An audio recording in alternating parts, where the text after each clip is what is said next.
The signal was wrong before Commander Nola Voss even touched it. She was standing at the comm station aboard the TDS Harlan County, a Kestrel-class destroyer running a solo patrol through the dead lanes of Quadrant Ven 8, when the waveform painted itself across her secondary array. Not her primary, not the dedicated military band. The secondary, the old civilian intercept rig that fleet maintenance had tried to decommission twice, and she had quietly recertified both times, because dead lanes were only dead until they weren't. The waveform was broad-spectrum, fragmented, and it carried the unmistakable cadence of a general distress call, but the encoding was Tessarine. Tessarine Imperial, specifically, a two-pulse burst followed by a carrier tone that identified the sender as a vessel under the protection of the Tessarine Admiralty. Voss had studied Tessarine comms protocols at the Joint Signal School in Mare Imbrium. She recognized the cadence the way a person recognizes a language they learned young and never forgot. The problem was geography. Quadrant Ven 8 was not Tessarine space. It was not adjacent to Tessarine space. Tessarine space sat 47 light-years coreward, behind 3 buffer zones and the Meridian exclusion belt. A Tessarine distress signal had no business reaching this quadrant, and any Tessarine vessel that managed to be here had either jumped badly or was running from something that made bad jumps look like the better option. Voss pulled the signal, isolated it, and ran it through the Harlan County's decryption suite. The suite chewed on it for 11 seconds, an eternity for military hardware, and returned a partial decode. Emergency, all TESSARINE authorities, liner vessel designation, CERULEA Crown, 17,400 souls aboard, catastrophic structural failure, position not confirmed, repeat, position not confirmed, requesting immediate. The rest was static. Dalworth, Voss said, and her executive officer materialized beside her like a man who'd been waiting for exactly this. Lieutenant Commander Rye Dalworth was tall, thin, quiet, and had the useful habit of being wherever trouble started before the trouble fully understood itself. "I see it," Dalworth said. He was already reading the decode over her shoulder. Tessarine liner, big one. Cerulea Crown. Voss ran the name through the registry. The answer came back in 3 seconds. A Tessarine luxury liner, length of 2,600 meters, carrying capacity listed at 18,000 passengers and crew, commissioned 11 years ago under the Tessarine Passenger Authority, and registered to the Cavaline Line, the Tessarine equivalent of an old Earth ocean company, the kind that advertised comfort, grandeur, and the absolute certainty that nothing could go wrong. 17,000 souls. Signals on the wrong frequency, Dalworth said. They hailed on Tessarine General, but the beam angle, look at this. He highlighted the signal's propagation data. They aimed it coreward, toward Tessarine Admiralty Command, but the beam hit a gravitational lens in the Ven 8 anomaly cluster and bent. We caught the scatter. So they don't know we heard them. They don't know anyone heard them. The lens would have dispersed the main beam. Tessarine Admiralty probably got fragments at best. They hailed their own people, Commander. We're the wrong door. Voss stared at the waveform for 4 seconds. In those 4 seconds, the Harlan County's passive sensors registered something else. A thermal bloom at the extreme edge of detection range, bearing 047 relative, consistent with a large vessel losing atmosphere from multiple hull breaches. The bloom was far, 3 hours at maximum sprint, maybe 2 hours 40 if she pushed the reactor past the amber line. "Plot an intercept," she said. Dalworth didn't blink. "We're a Kestrel-class destroyer, Commander. We carry a complement of 218. That liner has 17,000 people on it." "I can count, Rye. If the Tessarine Admiralty picks up even fragments of that signal, they'll dispatch their own rescue group. They've got hospital tenders, evacuation barges. We've got 4 shuttles and a medical bay the size of a classroom. And if the Admiralty doesn't pick it up..." Dalworth was quiet for 2 seconds, then, plotting the intercept now. The Harlan County came about hard, and Nola Voss felt the deck shift under her boots as the destroyer's twin reactors spooled to sprint. The dead lane of Quadrant Ven 8 unrolled ahead of them on the forward display, a stretch of navigational nothing, scattered with the gravitational anomalies that had earned this sector its reputation as the place ships avoided. Charts listed 12 confirmed anomalies and warned of more. The Ven 8 cluster was the cosmic equivalent of a reef invisible hazards that bent light, bent signals, and bent ships that came too close. Voss understood why a Terran liner might have been here. The Cavaline line was famous for scenic routes. They advertised the Ven 8 anomalies the way old Earth cruise operators had once advertised icebergs, as spectacles to be observed from a safe distance through panoramic windows, with champagne service. The Cerulean Crown had probably been threading the outer edge of the cluster on a luxury transit, selling the anomalies as entertainment. Until something went wrong. The first hour of the sprint was silent. Voss used it to prepare. She ordered Dalworth to configure the Harlan County's 4 shuttles for maximum passenger capacity, stripping out weapons racks, cargo restraints, anything that took up floor space. Fully stripped, each shuttle could hold roughly 80 people sitting on the deck, 320 total, against 17,000. She did not allow herself to dwell on that number. She called her chief medical officer, Lieutenant Commander Anya Prasad, to the bridge and told her what was coming. Prasad listened, asked 2 questions, how long until we arrive, and how many can we carry, and went below to begin triage preparation. Voss called her damage control officer, her shuttle pilots, her bosun. Each one listened, calculated silently, and went to work. The Harlan County was a warship. It was not designed for rescue, but every officer aboard had trained for emergencies that exceeded their capacity, because the alternative was to train only for emergencies they could handle easily, and easy emergencies didn't need training. At the 90-minute mark, the sensors resolved the Cerulean Crown. Voss had expected damage. What she saw on the display was worse than damage. The liner was broken. Not listing, not drifting, broken, the way a spine breaks. The forward third was still mostly intact, holding atmosphere and showing intermittent power signatures, but the aft 2/3 had separated along what looked like a catastrophic structural failure line running diagonally through the midships compartments. The aft section was venting atmosphere from dozens of breaches, tumbling slowly in 3 axes, its running lights still flickering in the pattern that meant the emergency generators were cycling. Between the 2 sections, a field of debris spread across 8 kilometers of vacuum, hull plates, furniture, frozen atmosphere crystals, and Voss forced herself to look bodies. Hundreds of them, maybe more, drifting in the gap between the 2 halves of what had been the most beautiful ship in the Terran passenger fleet. What hit them, Voss said. Anomaly contact, Dalworth said from the sensor station. Look at the failure line, see how it curves. That's not impact damage, that's tidal stress. They got too close to one of the Ven 8 gravity wells. The tidal gradient across the hull exceeded the structural tolerances. The ship didn't hit anything, it was pulled apart.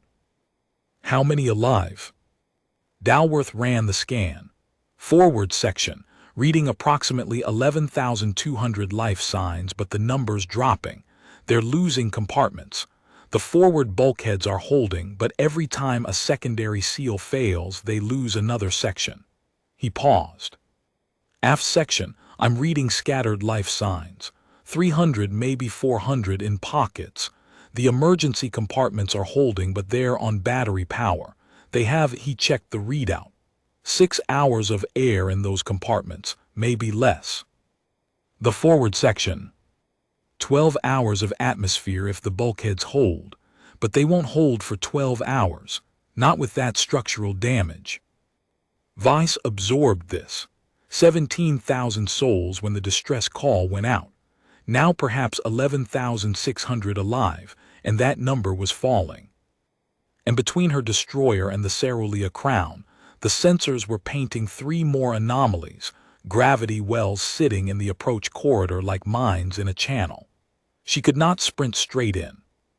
She would have to thread the anomalies, and threading anomalies at speed was the navigational equivalent of running through a minefield in the dark. Helm, Voss said, "Lieutenant Alcoy, how tight can you thread us?" Lieutenant Benny Alcoy was 26 years old and had graduated third in his class from the Terran Navigation Academy. He studied the display for 8 seconds. "I can get us through, Commander, but I need to cut speed. The tidal gradients will shear us if we're pulling full sprint inside the cluster." "How much time does that add?" 40 minutes. 40 minutes. In 40 minutes, the Cerulean Crown would lose another compartment. Maybe 2. 300 more people dead because physics demanded she slow down. "Find me a faster line, Alcoy."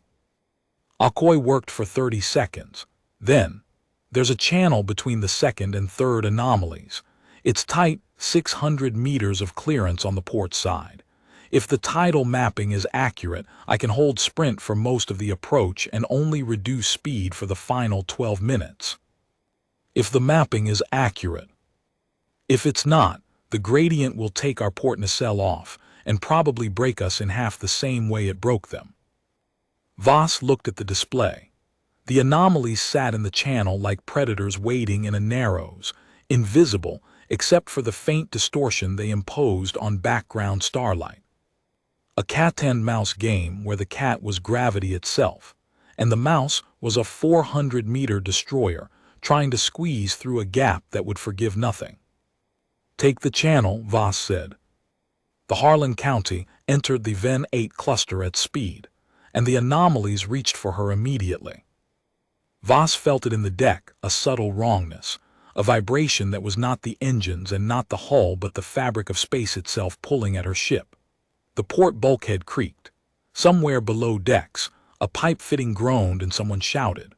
On the bridge, the gravitational compensators flickered, and for one sickening instant Voss weighed nothing, and then she weighed double, and then the compensators caught and everything was merely wrong instead of catastrophic. 600 meters clearance, Alcoy reported, his voice flat and controlled. "Holding course." "Tidal gradient is climbing," Dalworth said from sensors. "We're at 60% of structural tolerance. 70. The port nacelle is flexing." "Define flexing." 4 centimeters of lateral displacement, within tolerance, barely. The Harlan County threaded the gap. Voss watched the anomaly indicators on the display creep past on either side, formless, invisible things that bent light into faint arcs and pulled at the destroyer's hull like hands trying to tear open a package. The ship groaned. The lights flickered. A damage control report scrolled across the secondary display. Microfractures in the port hull plating, frame 47 through 52. Cosmetic. Probably. They cleared the narrows, and Alcoy exhaled once sharply through his nose. "Final approach," Alcoy said. 12 minutes to the Cerulean Crown, reducing speed." Voss used those 12 minutes. She opened a channel on the Tessarine general frequency, the same frequency the liner had used to hail its own people. "Cerulean Crown, this is Commander Nola Voss, Terran Defense Ship Harlan County. We intercepted your distress signal. We are 12 minutes from your position.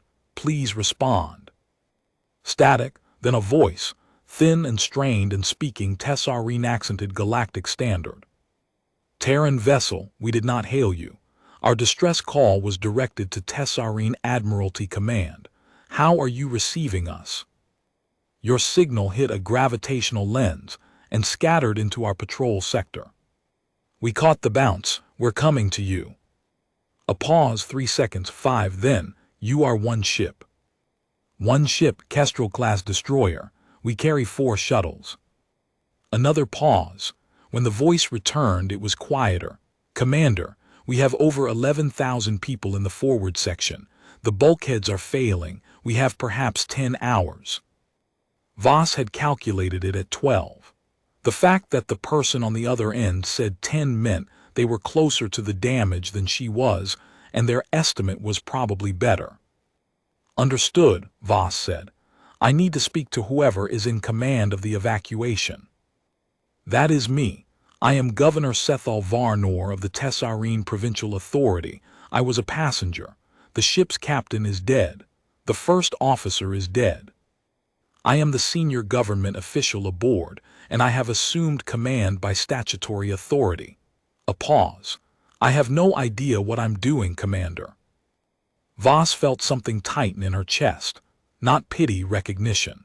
She had heard that exact tone before, in every disaster she'd ever responded to.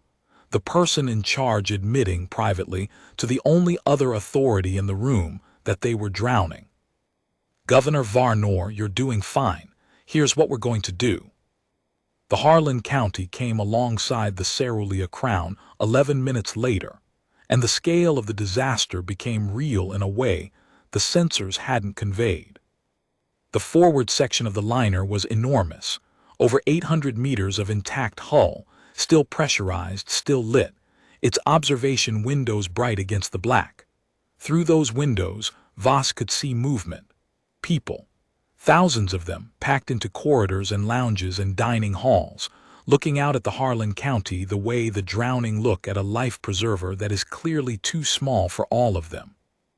The aft section drifted 3 kilometers away, tumbling slowly, venting gas in pale plumes. The emergency compartments were marked by faint green lights, the Tessarene equivalent of the Old Earth Convention, where green meant life support functioning. Voss counted the green lights. 14 compartments.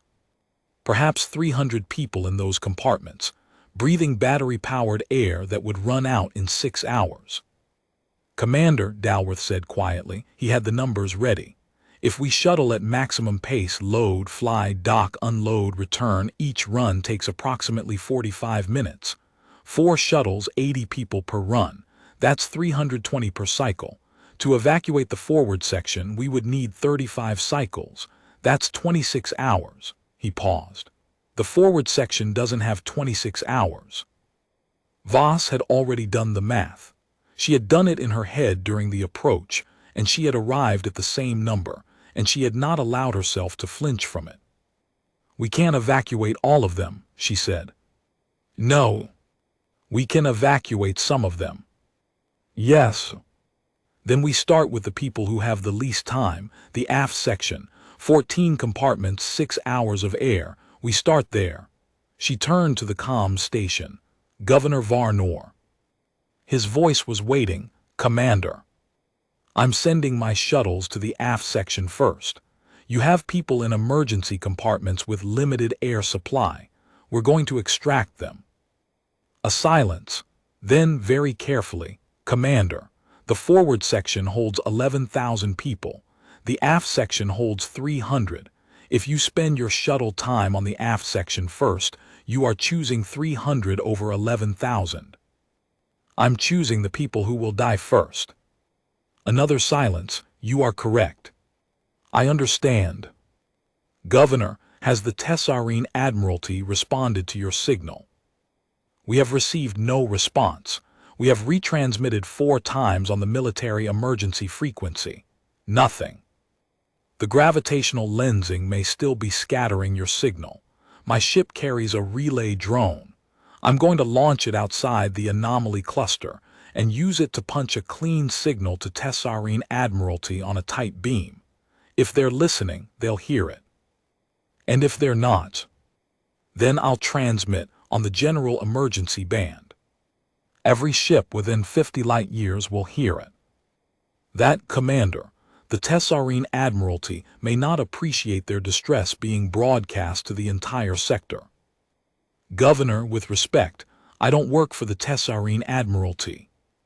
She heard something that might have been a thin, exhausted laugh. No, you don't. Voss launched the relay drone.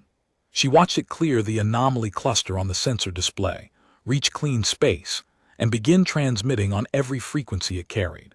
Tessarene military, Tessarene civilian, galactic general emergency, and because Nola Voss had programmed it herself.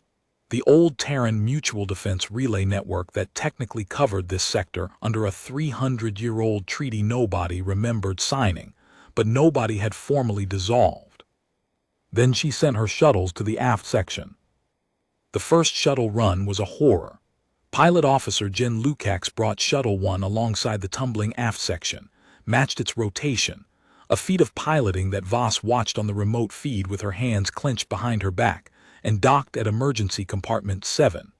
The compartment held 31 Tessarine civilians, families mostly, with children. They were huddled in the emergency space wearing environment suits that were running low on battery power, their breath fogging the visors. When the shuttle's airlock opened and Lukacs stepped through in her Terran flight suit, they stared at her. "You are not Tessarine," said a woman holding 2 children against her chest. "No, ma'am, I'm Terran. We caught your signal." "Come on, we're getting you out." "We did not call you." "I know, we heard you anyway." The Tessarine woman looked at Lukacs for 3 seconds. Then she stood, gathered her children, and walked into the shuttle without another word. The first cycle extracted 114 people from 3 aft compartments. The second cycle, 40 minutes later, extracted another 97 from 4 more. By the third cycle, the shuttle pilots had refined their approach to the tumbling aft section, and Akoi had calculated a timing pattern that let the shuttles match rotation more efficiently. 84 more. 311 people pulled from the aft section in just under 3 hours. But while Voss was focused on the aft extraction, the forward section was dying. Dalworth had been monitoring the liner's structural integrity, and the news came in increments that felt like a countdown. Bulkhead 19 failed at hour 2. Compartments E through G lost pressure. 600 people in those compartments had retreated deeper into the forward section, compressing the surviving population into a shrinking space. The atmospheric recyclers, overloaded by the increased density, were beginning to falter. Carbon dioxide levels were climbing. Governor Varnor, Voss said on the channel that had stayed open continuously since their first contact. Status. His voice was thinner now. "We've lost another 3 compartments. I've moved everyone I can to the central atrium and the main dining halls. They're the largest enclosed spaces. We have approximately 10,900 people packed into about 60% of the remaining forward section." A pause. "It is very crowded, Commander. People are frightened. Some are injured. We have a ship's doctor and 14 medical assistants, but they are overwhelmed. My medical officer is on the next shuttle run. I'm sending her with a triage kit." "Commander, your medical officer. Will she not be needed on your own ship?" "She's needed where people are dying, Governor." Voss sent Prasad on the 4th shuttle run. She sent her with every portable medical kit the Harlan County carried and 2 of the ship's corpsmen. Prasad walked into the central atrium of the Cerulean Crown and found 10,000 Tessarine civilians packed into a space designed for 2,000, and she began working. The aft section was nearly clear. The remaining compartments held 63 people, and the shuttles were bringing them aboard the Harlan County now.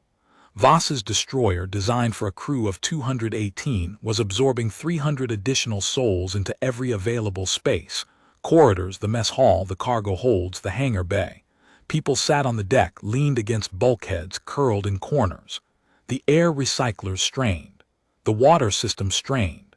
Everything strained. It was not enough.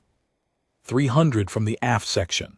300 from a vessel that held 17,000. The forward section still had nearly 11,000 people in it, and the bulkheads were failing one by one, and Voss's shuttles could move 320 per cycle, and each cycle took 45 minutes, and the math was unanswerable. "Commander," Dalworth said, he had been running scenarios for the last hour. "If we begin shuttling from the forward section now, we can extract approximately 1,200 people before the structural projections show a probable collapse of the remaining forward hull. That's a best case. Worst case, we get 800. 1,200 from 11,000. Voss closed her eyes for 1 second. Then she opened them and said, "Begin shuttling from the forward section. Priority to children, injured, and whoever Governor Varnor designates." The forward shuttling began, and it was different from the aft extraction. The aft section had been small compartments, manageable numbers, people who understood they were being pulled from certain death. The forward section was a city in collapse, and the shuttles were lifeboats, and there were not enough lifeboats, and everyone knew it. Governor Sethal Varnor organized the evacuation from the forward section's central atrium. Voss watched him on the shuttle's docking camera as he stood at the top of a wide staircase.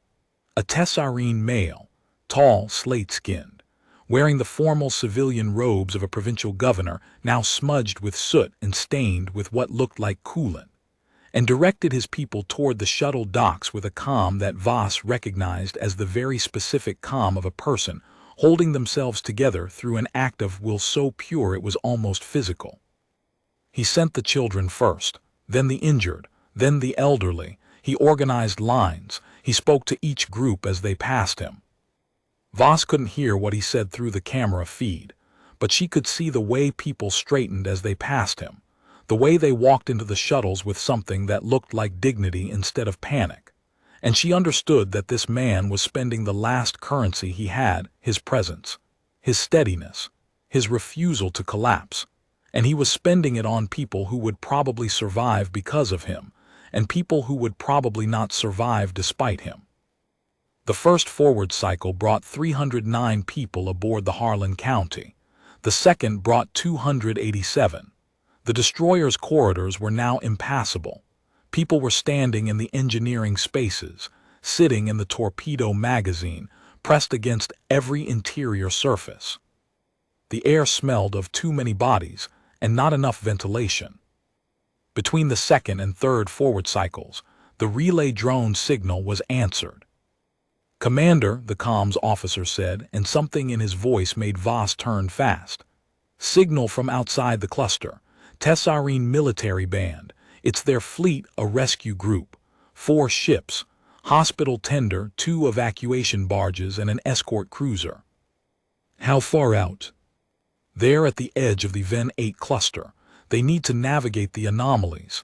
Estimated arrival, 2 hours. 2 hours. Voss felt something in her chest that she hadn't allowed herself to feel since the first moment she'd heard the signal. Hope. Desperate, conditional, contingent on 100 things going right, but hope. "Tell them we have a navigational channel mapped. Transmit Akoi's threading data. They can follow our course in and cut their approach time." The data went out. The Tessarine rescue group acknowledged and began threading the anomalies. Voss turned back to the forward section. "Governor Varnor, Tessarine rescue ships are 2 hours out, 4 ships including evacuation barges." The silence on the channel was different this time. It was the silence of a man who has been holding a weight for so long that the prospect of putting it down is almost harder than continuing to hold it. 2 hours, he said. 2 hours. Can the forward section hold that long? "I don't know, Commander." The bulkheads, a distant crashing sound came through the channel, then shouting. Then Varnor's voice, sharp and directed away from the pickup. "Move them back to the central core. Seal Corridor 9, seal it now." Then, returning, "Commander, we've lost another section. I am now holding approximately 9,800 people in roughly 40% of the remaining forward hull. Governor, my engineering team is on the next shuttle. I'm sending my damage control officer with portable sealant and bracing equipment. He's going to shore up your bulkheads." "Commander, you are stripping your own ship." "I'm aware." "Why?" The question was quiet, not rhetorical, not challenging. A genuine question from a man standing in the wreckage of a ship that had never been meant to call Earth, watching a Terran destroyer give him everything it had: medical staff, engineering teams, damage control equipment, piece by piece, like a person taking off their own clothing in a blizzard to wrap it around a stranger. Voss said, "Because we heard you, Governor." You were not supposed to hear us. I know.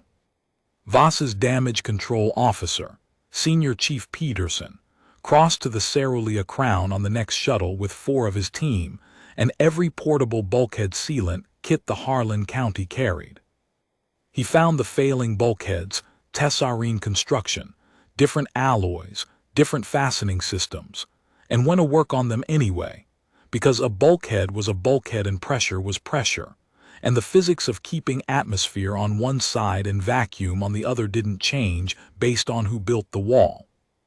Peterson shored up 3 bulkheads in 40 minutes.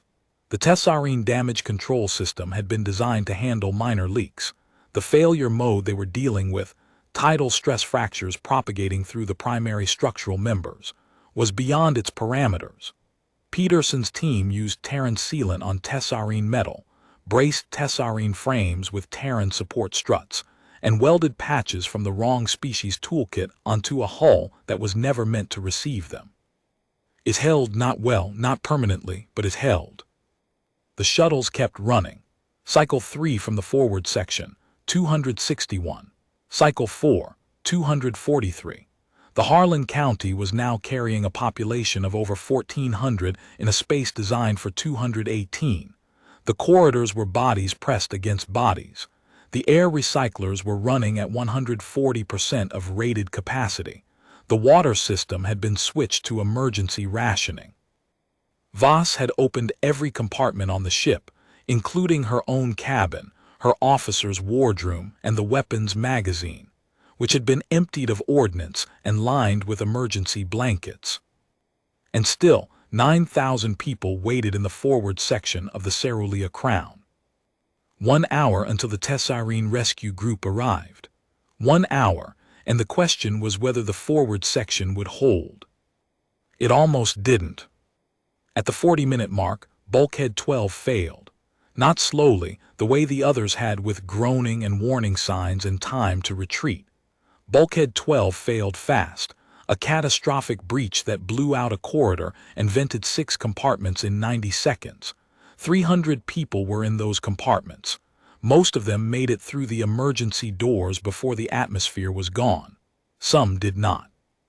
Voss heard it through the open channel. The roar of escaping air, the screaming, the thunderclap of the emergency doors slamming, and then Varnor's voice cutting through the chaos, shouting orders to the tessarine damage control teams, directing people away from the breach, his voice raw but steady. When it was over, Varnor came back on the channel. His voice was hoarse. "We've lost, I'm still counting, Commander, at least 60, perhaps more. The central atrium is still holding. The main dining halls are holding, but we have lost 40% of our remaining space in one breach." He paused. "We cannot survive another failure like that." 38 minutes until the tessarine rescue group arrives, Governor. 38 minutes, he repeated. "Commander Voss, I want you to understand something. When I transmitted the distress signal, I aimed it at Tessarine Admiralty Command. I followed the protocol. I used the correct frequency. I sent it to my own people because that is what the protocol dictates, and I was a man who followed protocols. I understand. The signal never reached them. It hit an anomaly and bent into your patrol sector, and you, a single Terran warship in a dead lane, caught the scatter and came." His voice cracked just slightly. "I did not send for you, Commander. I would not have sent for you. I did not know you were there. I did not know a single Terran vessel patrolled this sector. And yet you are here, and your shuttles are running, and your doctor is in my atrium treating my people, and your damage control officer is welding your metal onto my bulkheads, and you have given us everything you have. That's the job, Governor." No, the job was someone else's. This was something other than the job. 20 minutes. The Tessarine Rescue Group cleared the last anomaly in the channel and appeared on the Harlan County sensors as 4 sharp contacts, decelerating into approach position. The hospital tender came first, a massive vessel, 5 times the Harlan County's tonnage, with evacuation capacity for 12,000. Behind it, the 2 barges, each capable of taking 5,000. The escort cruiser hung back, scanning the anomaly field, establishing a perimeter. The hospital tender's captain hailed Voss directly. "Terran vessel, this is Captain Eslin Vorath, Tessarine Hospital Tender Sovereign Grace. We have your navigational data. We are positioning for evacuation." A pause. "Commander Voss, we owe you a debt that protocol does not have a form to repay." "No debts, Captain. Just get your people off that liner." The Tessarine evacuation began in earnest, and the scale of it dwarfed everything the Harlan County had done. The hospital tender extended 12 docking bridges to the Cerulean Crown simultaneously. The barges moved to the aft section, where only a few compartments still held survivors that the Harlan County's shuttles hadn't reached, and began extraction with industrial-scale equipment. The escort cruiser deployed engineering teams that made Peterson's 4-person squad look like a footnote. But Peterson's patches held. The Tessarine engineering teams noted this, and one of them, a chief technician, walked the length of Bulkhead 9, running his hand along the seam where Terran sealant bonded to Tessarine alloy, and said to no one in particular, "This is not our material." "No," said Peterson, who was still there, still working, because he hadn't been recalled yet and he wasn't going to leave until someone ordered him to. "It's ours." The technician stared at the patch. "It is holding." "Yeah. Your sealant was not designed for our metallurgy." "Close enough." The evacuation of the Cerulean Crown's forward section took 4 hours and 11 minutes. The Tessarine hospital tender and barges moved 9,731 people off the dying liner before the final structural collapse. The last group to leave the forward section, the last 40, walked through the hospital tender's docking bridge with Governor Sethal Varnor behind them, because he had insisted on being the last person off his ship that was not his ship, the ship he had commanded by accident and held together by will.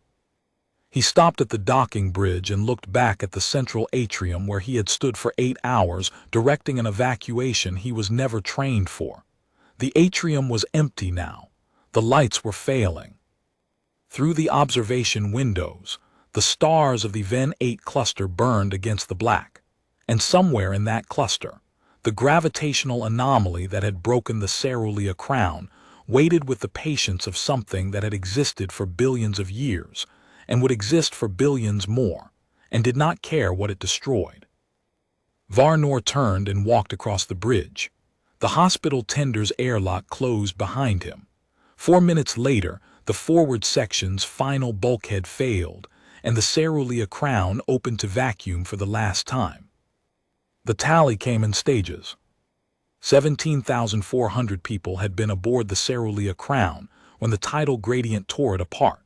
Of those, roughly 2,000 had died in the initial breakup, the compartments that decompressed before anyone could reach the emergency spaces.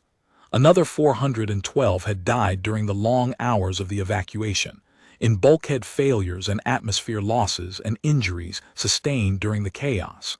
63 in the final catastrophic breach of Bulkhead 12. 14,925 survived. 611 of them had been pulled from the wreckage by a single Terran destroyer with 4 shuttles, a medical bay the size of a classroom, and a crew that gave away its own equipment until the ship was running on emergency reserves. The rest had been saved by the Tessarine Rescue Group, but the Tessarine Rescue Group had arrived because a Terran relay drone had punched a clean signal through the anomaly cluster, and the relay drone had been launched by a ship that was never supposed to be there, that had caught a distress signal never aimed at it, and had come anyway. Nola Voss stood on the bridge of the Harlan County, surrounded by 600 civilians sitting and lying in every available space, and watched the Tessarine hospital tender pull away from the remains of the Cerulean Crown. The liner was a wreck now, a long shape of broken metal, venting the last of its atmosphere in pale wisps, its lights dark, its windows empty. It would drift through the Ven 8 cluster until the anomalies pulled it apart completely, and then it would become debris, and then it would become nothing. Governor Varnor's last transmission came 3 hours later, relayed through the hospital tender. Voss was in her ready room, which was currently occupied by a Tessarine family of 4 sleeping on her desk, and 2 elderly Tessarine passengers sharing her chair, and she read the message on a tablet balanced on her knee. Commander Voss, I have filed my report with the Tessarine Provincial Authority. I have included a full account of the Harlan County's actions. The authority will forward it to the Tessarine Admiralty and to the joint diplomatic channels. In the report, I state the following facts.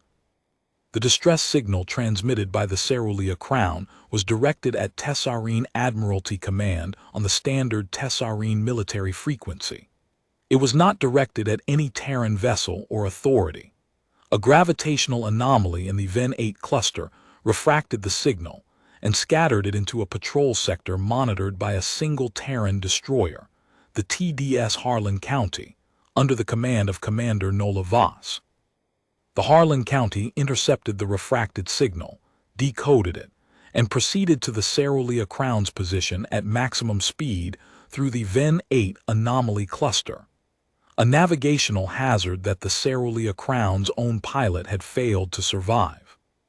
Upon arrival, the Harlan County extracted 311 survivors from the non-viable aft section, transferred its own medical personnel and damage control teams to the forward section, launched a relay drone to summon Tessarine rescue forces, and shuttled an additional 300 passengers from the forward section before the arrival of the Tessarine hospital tender Sovereign Grace. The Harlan County's total extraction, 611 survivors. I want the record to show that Commander Voss and her crew did this knowing they were responding to a signal that was never meant for them, aboard a ship not designed for rescue, in a sector they patrolled alone. They gave away their own supplies, their own air, their own medical staff, and their own damage control equipment. They ran their shuttles until the pilots were shaking. They opened every compartment on their warship to strangers from a species that had never asked them for help. When I asked Commander Voss why, she said, "Because we heard you. We did not call Earth. Earth came anyway." Sethel Varnor, Governor, Tessarine Provincial Authority. Survivor, Cerulean Crown. Voss read the message twice. Then she set the tablet down, stepped over a sleeping Tessarine child curled against the bulkhead, and went back to the bridge to begin the long process of distributing her passengers to the Tessarine hospital tender, restocking her ship, and resuming her patrol of the dead lanes of Quadrant Ven 8. The signal had been wrong, the frequency had been wrong, the door had been wrong. Voss had answered anyway. That was the entry in the log, and that was the end of it. Dalworth found her an hour later, standing at the forward viewport, watching the Tessarine ships maneuver around the wreck. He stood beside her and said nothing for a long time. Then, Commander, for the record, when you picked up that signal and plotted the intercept, did you hesitate? Voss considered the question. No.